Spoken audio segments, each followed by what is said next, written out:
It is generally correct to size disconnects based on the amp rating on the machine nameplate. However, in some cases, you may need to consider the overcurrent protection factor, or OCP. The OCP is a factor that accounts for the inrush current that a motor can draw when it starts up. This inrush current can be significantly higher than the full load current.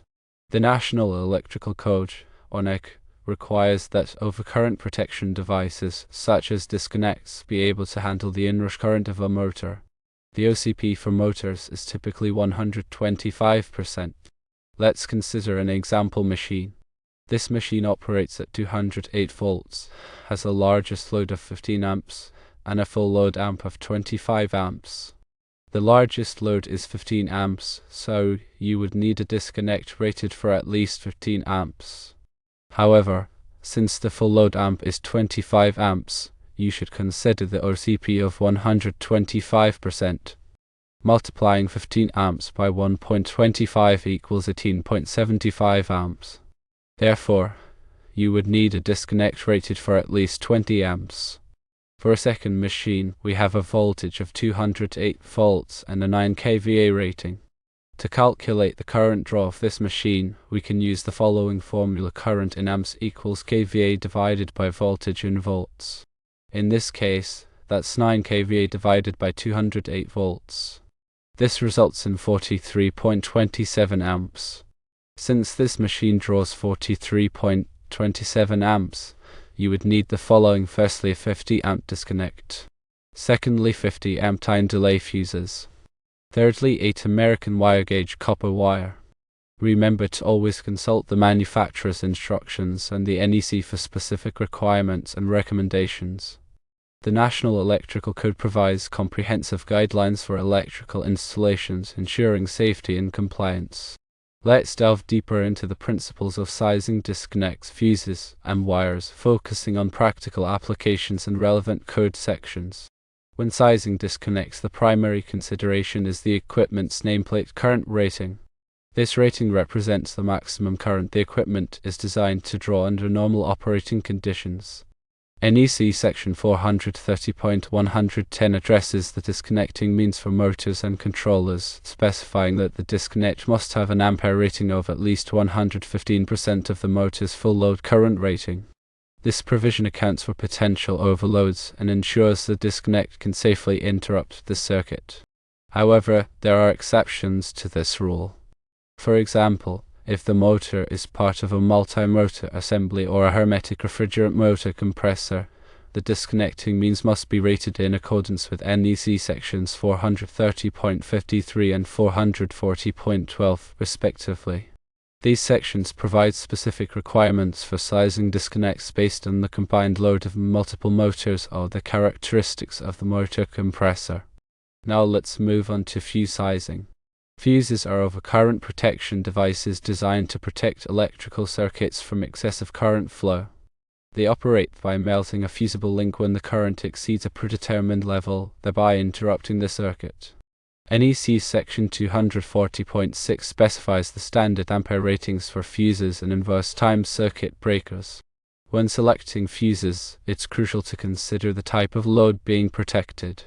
For motor circuits, time delay fuses are often preferred because they can withstand the high inrush currents associated with motor starting without nuisance tripping.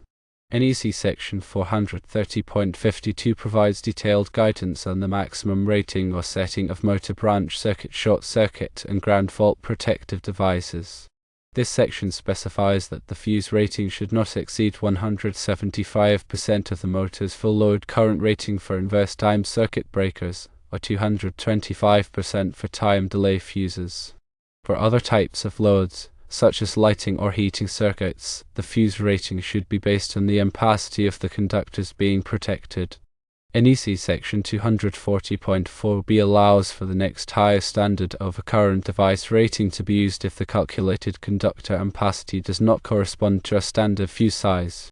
However, this provision should be applied with caution, ensuring that the overcurrent device does not exceed the ampacity of the conductors. Finally, let's discuss wire sizing. Wire sizing involves selecting conductors with sufficient ampacity to carry the intended current without overheating. NEC Section 310.15 provides the guidelines for determining conductor ampacity, taking into account factors such as conductor material, insulation type, and ambient temperature. The ampacity of a conductor is the maximum current it can carry continuously under specific conditions of use without exceeding its temperature rating. NEC Table 310.16 provides the ampacities of insulated conductors rated up to 2000 volts based on an ambient temperature of 30 degrees Celsius or 86 degrees Fahrenheit. If the ambient temperature exceeds 30 degrees Celsius, a correction factor must be applied to the conductor ampacity as specified in NEC Table 310.15 Bone. In addition to ampacity, voltage drop must also be considered when sizing conductors. Voltage drop is the reduction in voltage that occurs along the length of a conductor due to its resistance. Excessive voltage drop can cause equipment to malfunction or operate inefficiently. NEC Section 215.2 AM provides recommendations for voltage drop in feeder conductors, suggesting a maximum voltage drop of 3% for feeders and 5% for feeders plus branch circuits.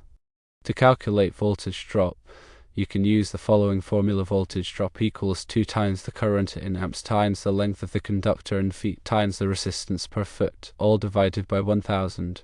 The resistance per foot of a conductor can be found in NEC Chapter 9, Table 8.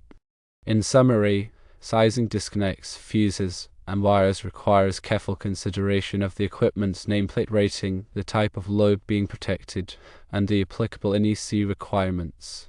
By following these guidelines, you can ensure safe and reliable electrical installations. Let's further clarify the application of these principles with additional examples. Consider a three-phase motor with a nameplate rating of 480 volts and 20 amps. To size the disconnect, we must first determine the minimum ampere rating required by NEC Section 430.110. This section requires the disconnect to have an ampere rating of at least 115% of the motor's full load current rating. In this case, 115% of 20 amps is 23 amps. Therefore, the disconnect must be rated for at least 23 amps. However, since standard disconnect sizes are typically available in increments of 30 amps, 60 amps, and so on, we would select a 30 amp disconnect for this application. Next, let's size the fuses for the motor branch circuit. According to NEC Section 430.52, the maximum fuse rating should not exceed 175% of the motor's full load current rating for inverse time circuit breakers, or 225% for time delay fuses.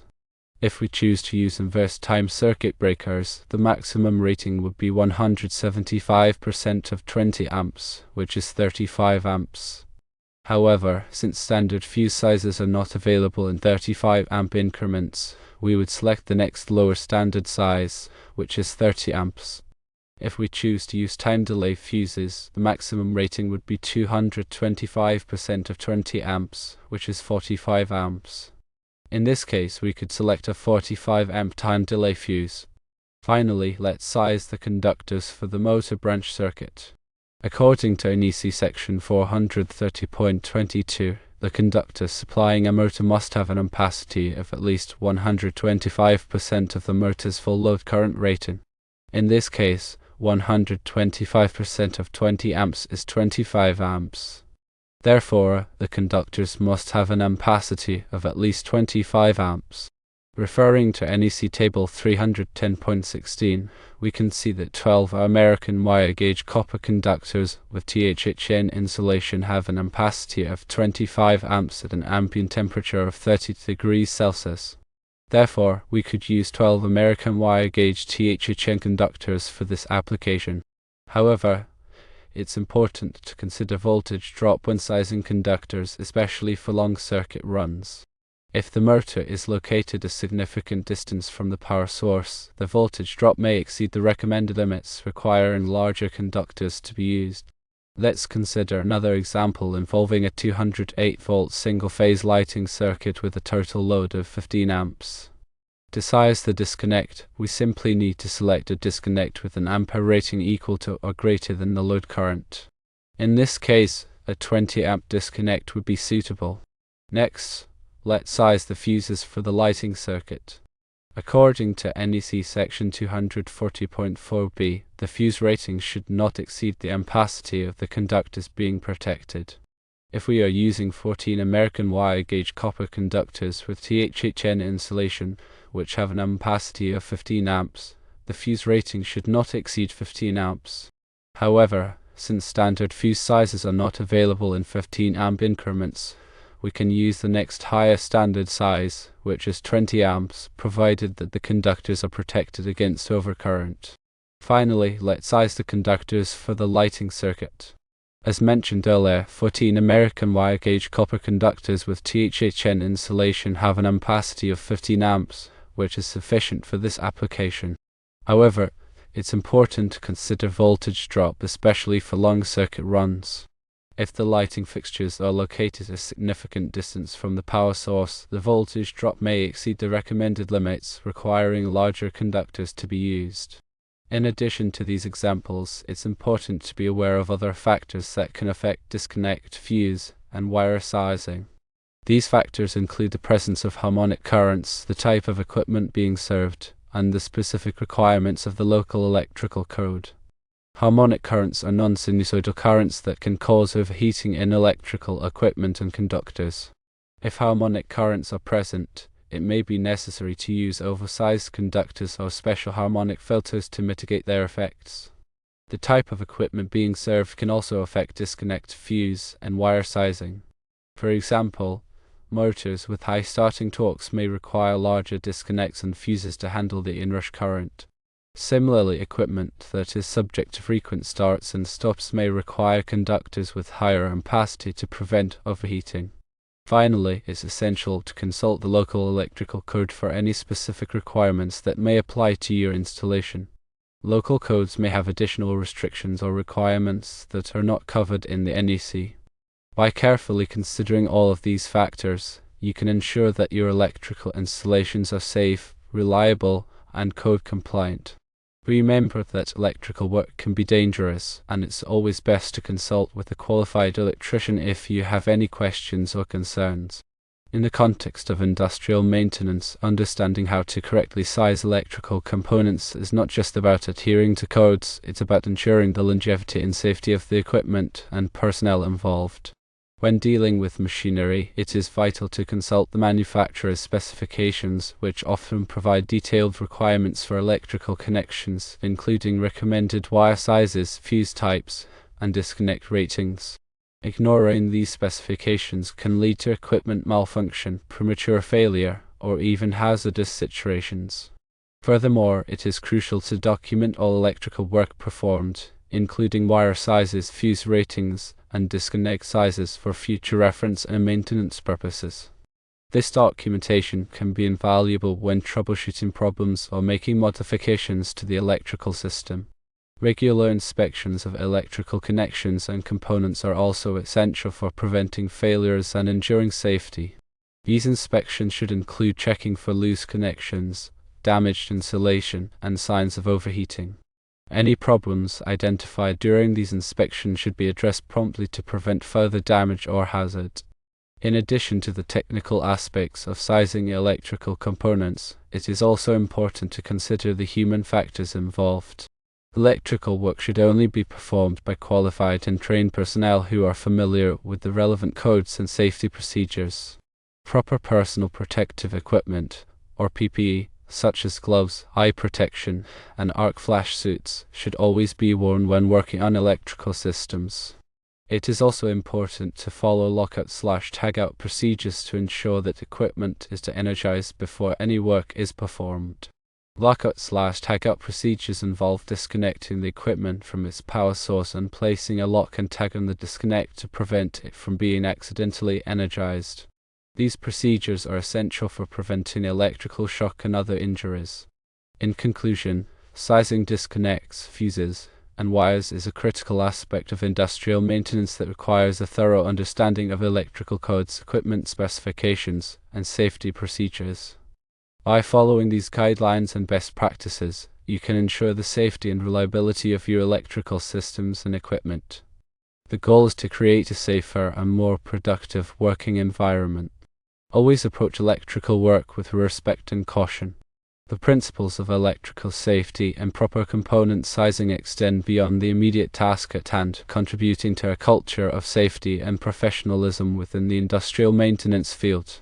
By prioritizing safety, adhering to codes, and continually seeking to improve their knowledge and skills, professionals in this field can make a significant contribution to the success of their organizations and the well-being of their colleagues.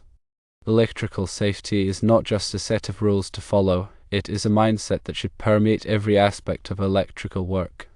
This mindset involves being aware of potential hazards, taking precautions to mitigate those hazards, and always putting safety first.